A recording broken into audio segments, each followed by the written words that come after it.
Hello. Hey, Hi guys, welcome back. It's the 16th of July. It's Wednesday. No, it's Thursday, the 16th of July. And it's day 118 of our lockdown vlog. Apologies, I don't have my face on. I've just got out of the bath and it's late and it just seems daft to be putting a full face of makeup on at about 11:15 at night. you're So I didn't bother. So sorry about that. So I hope my naked face does not offend, because it's what you get. Does it offend? Yes. Well, fuck you. I'm incredibly offended. Wear a face covering just in case a shop arrives. So I was going to be very good this evening and not have wine, because I did, as predicted, have ample yesterday. As predicted, have ample yesterday. But Chris, no, I haven't. Chris quite rightly pointed out that I had about a glass worth left in a bottle, and it would be irresponsible to let it go off. So here. But yeah, I'm not actually feeling too tender from last night. I got away with it for the most part. Yeah, just a bit groggy today, but at the same time I wasn't sort of raring to get back on it. But we'll see how this one goes down. So as it is Thursday, it is Forza Crowd Day. So obviously we didn't, we have, I'm not one of the regulars. You weren't on it last week because we were down in Dorset. But tonight was the penultimate show. Next week is going to be the last one of this run. So. It's also been moved to Monday next week because what we know is that, if anything, people hate regularity and they like their favourite shows to be kind of shunted around to different days and time slots, making it more difficult for them to find and follow. So I'm sure... Yeah, it's strange for the very last one to do it on a different night. Hopefully you'll get the word out. Yeah, I think maybe someone's away. Excuse me, but I'll be on Forza Crowd again before I know it. Before we all know it, yeah. And then I won't be on it again for who knows how long. Yeah. But it's been fun, yeah. Yeah, it was a good fun one tonight, because I went up and ran a bath to watch on my phone in the bath. I did not drop it. Yeah, it was a good fun one this evening, I thought. Still available to watch as well. It is. I usually put the links in. I will find tonight and put it in. Yeah, I really do need Lucy not to win, though. She's becoming insufferable. She's like, I'm so competitive, and Lucy was the other teammate, because I don't know if you know from Forza Crowd, but actually, basically, it's winner stays on. So there's two team captains, and they invite a second person to join them, and then if they win, they come back, and the losing team has to get a new teammate for the following week. So all those weeks ago when I was on it, it was up against Lucy, and that wasn't her first week, and she's still on it. And she's more competitive than even me, so I need to see her lose because she beat me. So you're gonna have to end the series on a high. So you're gonna have to actually try and win next week for me. So that's your orders there.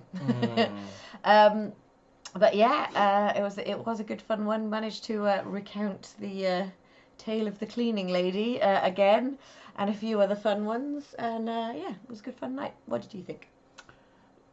I did enjoy it. You look really sleepy. Are you okay? I am sleepy. I don't know why. I think it's just been a long week. A long week. A long week in which I've achieved very little. But yeah, I'm a bit tired. Clearly. Yeah, you haven't even got an excuse of a hangover. No, well, we had our dinner quite early tonight, didn't we? Because you end up with this kind of limbo where either you go like, right, we're gonna do Forza Crowd and then vlog and then I'll cook dinner, and you end up having your dinner really late, or you go, right, we'll have Forza Crowd and then we'll have dinner, but then we can't relax and just have our dinner and watch some telly. We're still going on. Got a vlog, so I thought, right, well, we'll eat first, right? Which I think was a sensible decision. I think it was. The only thing that is a risk, actually, is because it was so long ago and we tend to stay up quite late, is we might need to eat again before we go to bed. Like, all semblance of regularity has gone out of the window. I know. Like, it's just like, That wasn't my idea. You had it. But yeah, I mean, now that you've suggested it, I could go for some chicken wings.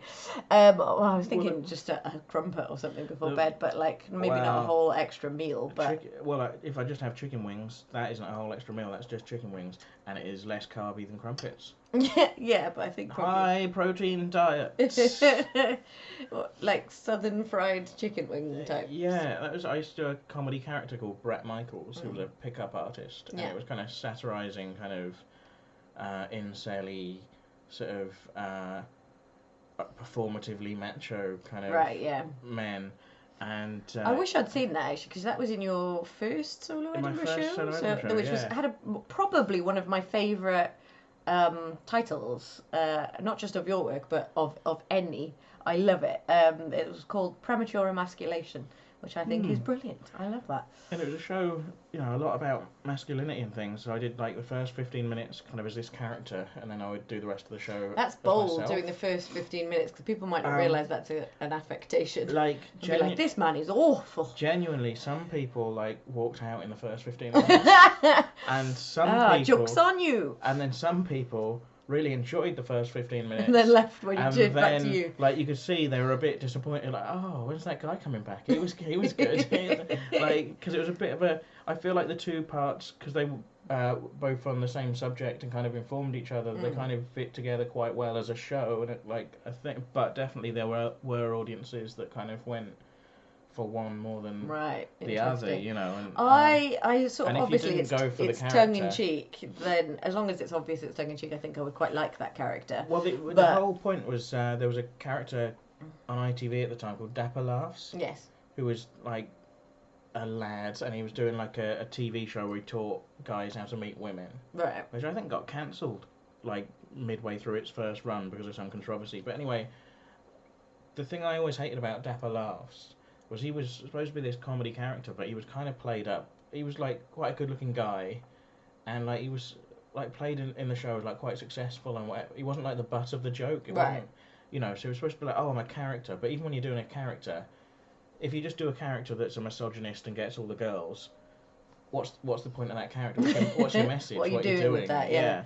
He actually looked like someone that men could aspire, young men and boys could see and aspire to be like, because he like looked like he was quite successful and good looking, had his own TV show, talked about how he always got all the girls. Right. So yeah, it could be watched without a sense of irony and appreciated for what it's sort of supposed to be taking off. But... So I did the character with like my sleeves rolled up and like a tight t-shirt over my big guts and emblazoned with the slogan, this is what a feminist wishes he looked like, right? And I'd wear ankle weights the whole time, and like over my jeans, like on display, so I could see them.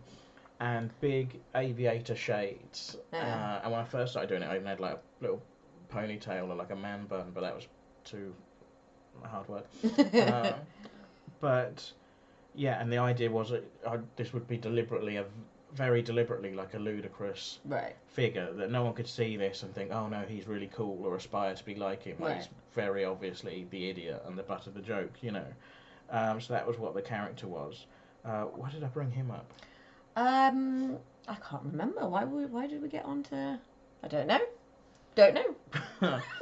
I think we're both a bit sleepy and a bit out of it today. The point is I used to do a bit with him where he'd be talking about like, oh yeah, I eat nothing but KFC, high protein diet. I see, yes, that's how we got onto that. You know, and things like, oh no, it's Turkey Drummers, Bernard Matthews Turkey Drummers.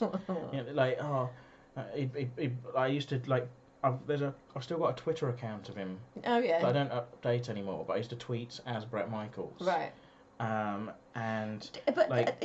There is a person called Bret Michaels, though. Yeah, and I used Did you know that when you did that? Yeah, he was the lead singer of Point. Well, I chose the name because it was a cross between Bret the Hitman Hart and Shawn Michaels, who are both wrestlers that I genuinely love, but also like their personas work as wrestlers, but big muscly guys in like shades and sort of tank tops and things, like as people in the world would be ludicrous, a bit ludicrous, yeah. So, but that was kind of how Bret Michaels saw himself, you know. Right. So it's a cross between Bret the Hitman Hart and Shawn Michaels, which I realised Bret Michaels is the lead singer of the hair metal band Poison, which is also a kind of ludicrous kind of macho. So Could have been Sean Hart. It could have been, but Bret Michaels just sounds better, doesn't it? So I used to tweet at Bret Michaels, the lead singer of Poison, going, "Look, you're not the Bret Michaels. You're not famous anymore. Can I have your blue tick?" And things like that. Which is probably quite a bit of a dick move in retrospect. But you was a dick. You were playing a dick. Yeah, and I used to try and do all this world building with it. I used to try and get sponsorship off Dragon Soup, the alcoholic energy drink. Right. Alcoholic energy drink. That seems sort of counterproductive. I mean, it's a stimulant and a depressant in one. Yeah. I guess Jaeger bombs work. I used to try and talk on stage. I was trying to get sponsorship from Dragon Soup. It'd be like I'd have also a terrible name for it. I'd have all these slogans worked out, like Dragon Soup. We don't even have to tell you on the can what's in it. Dragon Soup. Tell your liver to fuck off. And because I'd explain to people, like, look, when I was stopping Bret Michaels, I'd say, look, obviously it'd be mad to be drinking this on stage every day. That'd be really unhealthy. So what I've done is I've just I've got the one tin and I've poured out the contents, and every day I just fill that back up with vodka and Red Bull. so it's fine. But it was a kind of a weird. I did used to drink vodka and Red Bull from it every day. Every day? Well, I started I off. feel like your Edinburgh shows have been a series of excuses for you to drink unlikely drinks every day. Because I did sangria in my second show. Did I have a drink in the third show? No, you didn't have a drink That's list that's where it went wrong last year. Because I did. Did it go wrong last year? It's my least favourite of my 3 shows. Oh no, it's the only one I've seen. I know. Well, I've actually seen your 2018 one, yeah. show because I've seen the recording, but it's the only one I've actually seen in person. The first one, but I started off the run. I was drinking. I just filled the can with water. But then I got a really bad cold. That can happen in Edinburgh. Like everyone's come from all over the country, and hanging out in the same bars, and you end up. It's like fresh as flu. You know, you get everyone's germs, and you're staying out too late, and you're not sleeping enough, and you're getting run down, and so you end up getting like a nasty cold, and then you've got to do a show with like a sore throat and a cold and whatever. So I used to genuinely go, right, well, vodka Red Bull is the way to power through. Well, I see the Red Bull, but again, the vodka, it's not great for a cold, is it? Don't question my methods. It's fine. It's fine. You got through. You survived. But I used to tweet and... But yeah, you did sangria then in the year after. Was it a pint of sangria? A pint of sangria. Yeah, you downed it, didn't you? Yes. Every day. I don't think any. And every day you make actual, never squash or anything just to make it look like sangria. Every day it was actual sangria. Well, it was actual red wine. Right. It was kind of a cheat sangria because it was red wine, orange juice, and lemonade. Right. So there weren't, because normally in sangria you'd have some spirits as well. Right. But obviously that'd get expensive. Yeah. And be fiddly and quite strong. So it was just, so it was just like red wine, orange juice, and lemonade, and I'd down that every day. And I'd get a bit better reaction than the jokes. But like. What was I saying? We're hopeless today. Sorry, guys. I used to tweet, as I say, Bret Michaels, and Bret Michaels like doing like all this world building, and he was supposed to be living in like a basement, like the converted basement of his mum's house, because it's like bachelor pad, and his mum had like a new husband. He'd be very much like, oh, he's not my real dad, and it'd be like, oh. Alan's finished the last of the turkey drummers. Doesn't he know I'm on a high protein diet? You know? Alan. Yeah, so basically what I'm saying is I'm going to have chicken wings tonight as part of a high protein diet. Right, yeah. That's the one bit of the Bret Michaels persona I kept. Right, fair enough. Yeah. Sorry, I'm a little bit sort of dazed and a bit out of it. And yeah, having a bath before recording a vlog does not help with feeling alert. I have to say, I feel nicely relaxed, but not super chatty.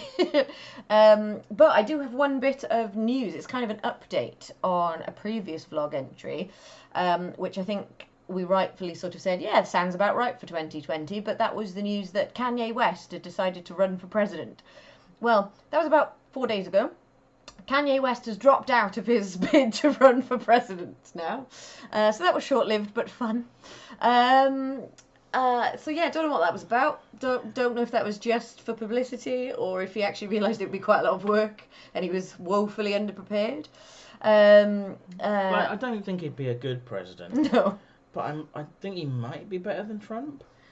I I think he would be equally bad for different reasons. I think actually probably be less dangerous, Oh. but equally incompetent. I think.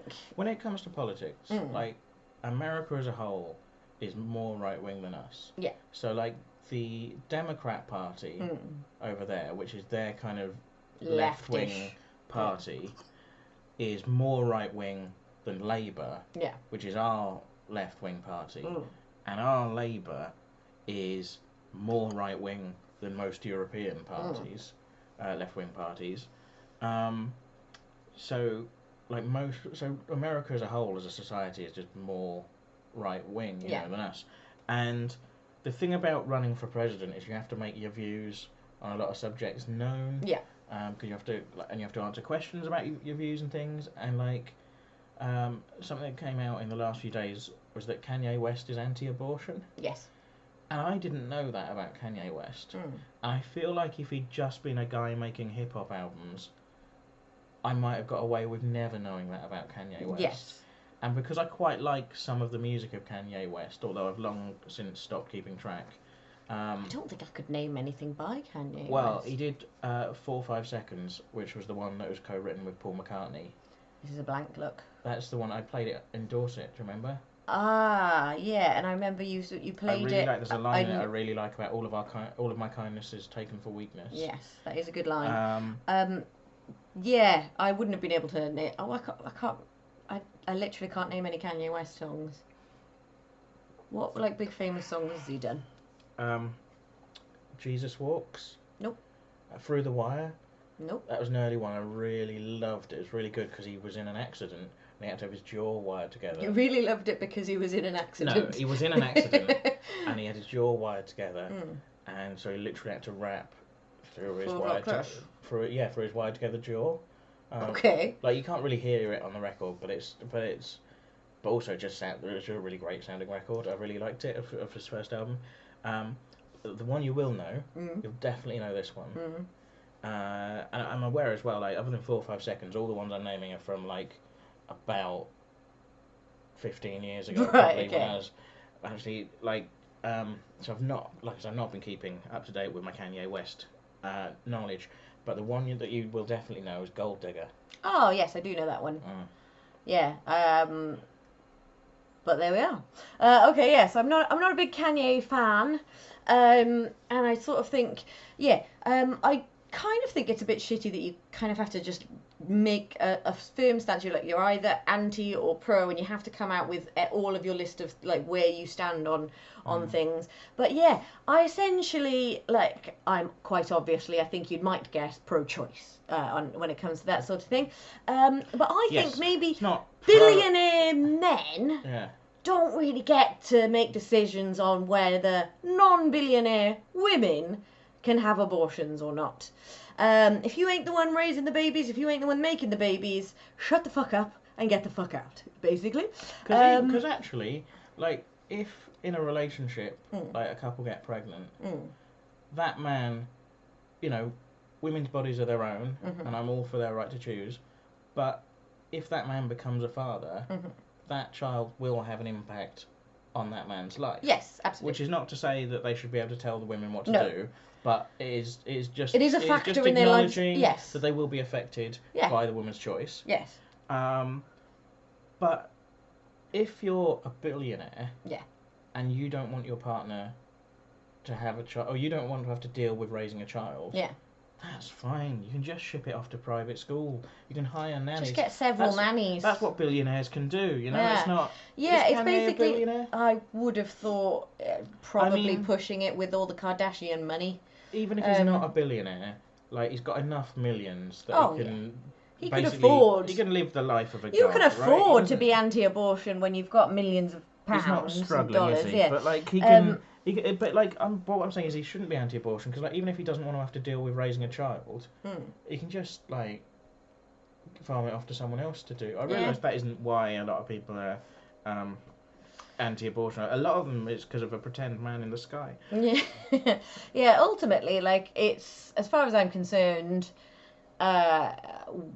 we shouldn't be legislating for what people can do with their own bodies, essentially, and that actually comes down to drug use and other things, I essentially think if you are old enough and sort of over an age of consent to make certain decisions that only affect you and your body, ultimately those are your decisions to make. I think you can tell he's looking at a cat. Like when he literally leans out of shot, that's what that is. There's Puppet. a cat. She's doing so much better. Like I hardly notice her limp anymore. Yeah, barely there. I sometimes notice it when she's sort of sprinting for something, and sometimes I notice it a bit on the stairs, that she has a slightly less graceful. It's part of slink 2020 to. being the year that has lasted for a decade. Yeah. Is that so long? It's man. really weird. I think we spent like 8 weeks like looking after her and sort of... But that feels like so long ago. Well, now. exactly. It's, you know. And it was a long 8 weeks, guys. It was a big like part of our 8 lives. weeks sleeping on a floor in a single room with a poorly cat that was pissed off for the entire time. Only being able to sort of spend time together if we did so on a floor. Oh, it was grim. It was pretty grim. But I do think it has meant that, like, sort of post poppet leg lockdown we've actually genuinely appreciated just being able to be in the whole house. Yeah, it's been quite nice. Just watching stuff on the telly telly our dinner off our laps on that floor, watching a TV show on an permanently iPad. uncomfortable. Just never able to quite find a position where you comfortably sat. Oh, it was grim. But we made it through, and Poppet is okay, and we didn't actually get too desperately badly in horrible vet bill debt. So I think it ended up being about 500 quid over the insurance limit, which actually, all things considered, could have been a lot worse. Yes, and a lot of and she's still got a leg. So yes, we saved the leg because that was the other option, really, wasn't it? Just to amputate. But also a lot of you helped us out with the money that helped. You did. Thank you so for, much. If you donated to our coffee account, which is now our basically pet food account. Yes.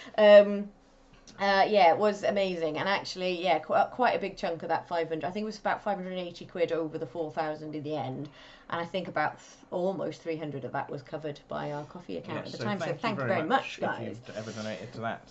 Yeah, it really made a big difference because obviously money is a little thin on the ground right now. So I wouldn't recommend breaking your cat's legs now. I wouldn't recommend that anyway. But I would recommend getting pet insurance. That was a lesson I learned from that because we couldn't have afforded operations at 4,000. So the best case scenario would have been amputation. Worst case scenario would have been euthanasia. And neither of those are options I even want to sort of give any consideration to. And thankfully, she's only 5, so she's now got hopefully many years ahead of her on 4 legs. So that was absolutely bloody lush of anyone who donated there. And also we do realise we talked about her quite a lot because she was rather the central focus of our life for quite a lot of early lockdown. But hey, we came out the other end of it, and actually that was probably quite testing. It could have been a very testing time for a relationship, but we came through it stronger than ever, so it was good. Got engaged after that, so couldn't have hated time in that room that much, could we? But yeah, it was all good. So I'm really out of it. I'm sorry, guys. I'm not cogent today. So yeah, I don't think we actually had too many things to talk about today. But I was talking to my friend Kit because I went out last night to my friend Sarah's house, and my friend Kim was there. We were in the garden, obviously, all of that jazz. But she is a regular listener / viewer. Well, I think she more listens. I think she puts it on in the morning, but then listens as she gets stuff done.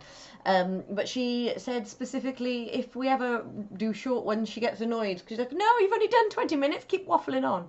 So the remaining however many minutes of waffle is for you, Kim. Yes. All for you. The rest of you can switch off now.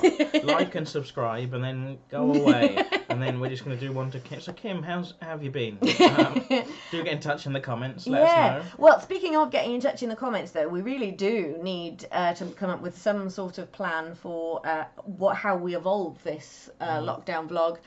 Excuse me, in the future, because we don't really, we realised sort of at the start of lockdown there was a very definite start, but I don't think there is going to be a very definite end. And also there is always sort of reasonably assumed that they... God, that's such bad English. There is always reasonably assumed as well, you know. It's a reasonable assumption that post this lockdown, there may be others. It's looking... That has always been a well-meaning, reasonable assumption, maybe. Has anybody ever been so far as to want to do more? Like, what was that sentence that somebody put it as a comment on something on Facebook, and it just broke the internet? People going, what? Has anyone ever been so far as to want to do more? Like, your guess is as good as mine on what that means. I know I have. Yeah. But yeah, sorry. Yeah, so we don't know if lockdown will have a definite end. I will be going back to work, hopefully, all being well. Like, preparations are underway for getting us work ready. So I will be back in work, and essentially, I think at some point I'm going to struggle to keep doing these every day if I'm with... Yeah, you might be at home looking after the cats like a kept man, but I'm going to be working. So I want to keep doing this, and also I want to know what we evolve it into if it isn't about lockdown, because sort of vaguely, tangibly, that's what this is supposed to be about, although it's largely just us waffling on about whatever we find interesting at the time. But with the backdrop of being locked down, going on in the news, won't it? Things will keep happening. Yes. Tories will keep needing bashing. I thought you said tourists then. No, you don't bash tourists. Well, at the moment they're not allowed. They shouldn't be coming to Wales, should they? Well, I think they're allowed now. Five. Yeah, no, I think most tourism is allowed to be open. The Cardiff escape rooms are open. Yes, I've seen actually a few different escape room companies have already opened.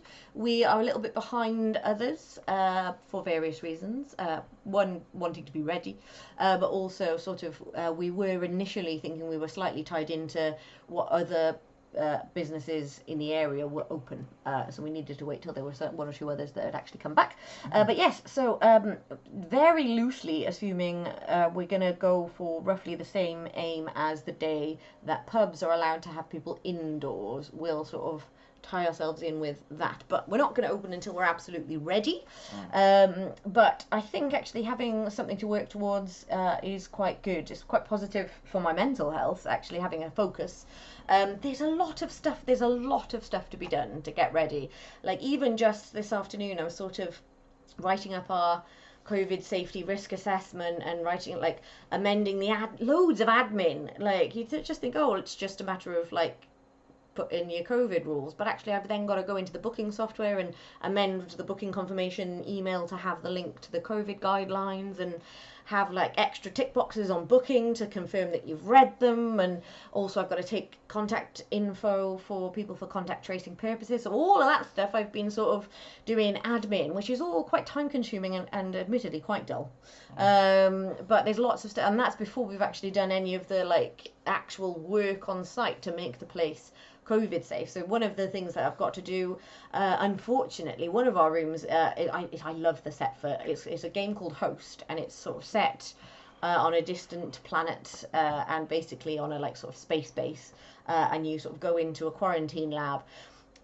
Basically when you arrive you realise sort of shit has hit the fan. It looks an absolute mess in there, but unfortunately because of lots of because of sort of touch contact and having to disinfect the room between games, I'm going to have to declutter it quite significantly. Of kind of loads clutter. Of sort of junk and clutter, which unfortunately it would just be too time consuming to go over every single item as it is and sort of disinfect it. Also I would get through a fuck ton of disinfectant now, so unfortunately I'm going to have to declutter the room, which is a shame because it's sort of quite atmospheric and looks quite good.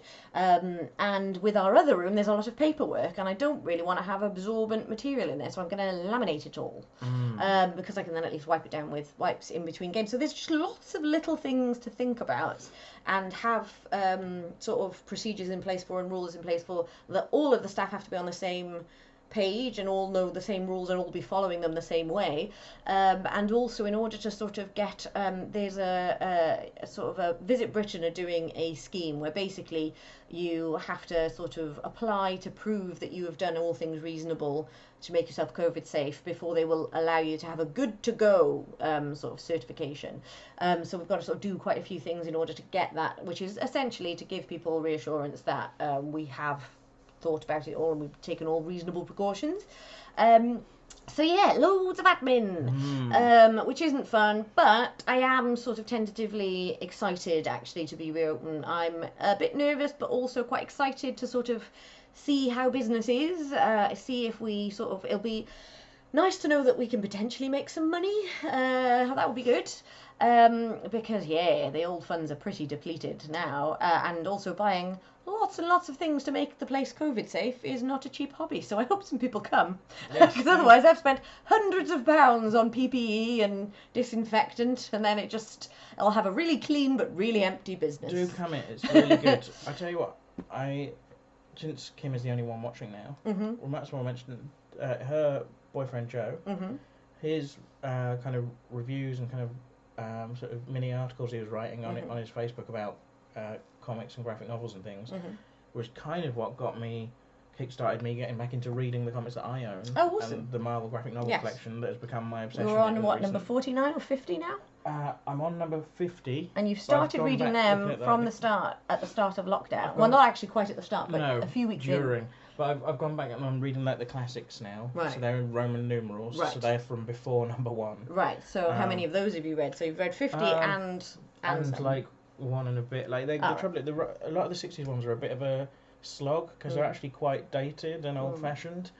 And although they are brilliant, a lot of the things they are brilliant are in them, like the ideas and like the characters and things that are created, have kind of been done, iterated and used elsewhere, and possibly better. Yeah, and I know what the concept of the Fantastic Four is, so I'm not going to open it up and go, wow, these are some amazing characters that have been created. Why it stands and falls on the quality of the writing. Have you gone back to the classics before finishing the more modern ones? Well, because basically that burp actually smelled of cider. Sorry. That was gross. Well, I mean, it was a cider, but what? I could taste it. It was horrible. Well, cider tastes nice. I mean, there's worse things a burp could taste like. Just burp away. I did. So number 50 is Civil War. Yes. Which is a crossover storyline using all the characters from all the different Marvel comics, and what happens often in a crossover is there'll be like a main event like comic. It's got a certain number of issues that you can buy and has the story in it. Yeah. But then other comics from across the kind of the line of comics that they publish will have issues that tie in with the story. Right. Okay. And normally with these, I just read the main event comic. I'm not collecting all the different comics, and that's fine. But I just thought it'd be nice once to do one where I just read the story and I read all the tie-in ones as well, and just do the whole kind of event. So I've been on sort of Amazon and things and picked up all the little individual trade paperbacks for like under a $5 and collected some of them. So I've got those ready to go, and I want to read them all in the correct order. But I'm just waiting on like I think one more to turn up. Right. In the post, and then I can crack on with that project. I see. So you're just rattling off a few of the older ones while you're waiting for the last few bits to get to arrive. I see. But I decided, obviously, as well during lockdown, I said, I love this collection, and I'd stopped subscribing to them at a certain point, and I had some like gaps in my collection, and there's some more that have come out since, and I was going to keep getting them. And initially I thought, well, that is a project that I can just enjoy doing anytime I'm in a second-hand bookshop, or in the future, I can just. Maybe people can get them for birthdays or Christmas in the coming years. But then because they're kind of quite scarce and whatever, I started sort of looking up and trying to find them online. And then if you do find one, you're like, well, I do want to get it now because I don't know if I want to see it again. This is going to become a dangerous hobby, isn't it? It kind of already has, hasn't it? Like I found someone selling some quite cheaply, so whatever quite cheap, and I'm like, I don't know when I'm going to see them again. But then you end up buying quite a few, and it's. It does add up. Yeah, it's like when it's something that is genuinely scarce, I don't know when it's going to come up again. It's very difficult to sort of practice self-control at that point, which I think I understand. But he's still got some more as well, the same guy, and I haven't bought all of them yet. But that what's going to happen there. You've said that you're going to buy them. I am going to have to find some money from somewhere first. Is the thing. Right, fair enough. I do have to. So like and subscribe. Maybe chuck us some money for. It will go to pet food, but then he'll have money spare. I don't have any spare money. I'm going to actually have to do some work, write some articles, or try and earn something somehow. Who's got spare money right now? Which I'm hoping somebody does, because I guess like coming to an escape room is probably something you do with spare money, so not your like only money. I'm going to have to try and earn some money somehow. Yeah. Which is my least favourite way to get money. But I've become a bit obsessed though with one title in particular, which is because most volumes are kind of standalone, and you can just, if you pick one of those up, in a sale somewhere, you can just read it, great. But some titles are across 2 volumes, and obviously that's tricky if you go to a second-hand bookshop and you find just part 1 or part 2 of something and you don't have the other one. You kind of still want to have it for the collection, but you can't really read it until you get the other one, and you don't know where you're going to find it, where that will be. Yeah. There is one set in the collection that stretches across 5 volumes. Right. And I have now got volume 1. I think you've mentioned on the here. Infinity Saga. Yeah. I've got volume 1, volume 3, volume 4, volume 5. I've become a bit obsessed with volume 2 of the Infinity Saga. I think that's fair. That would frustrate me.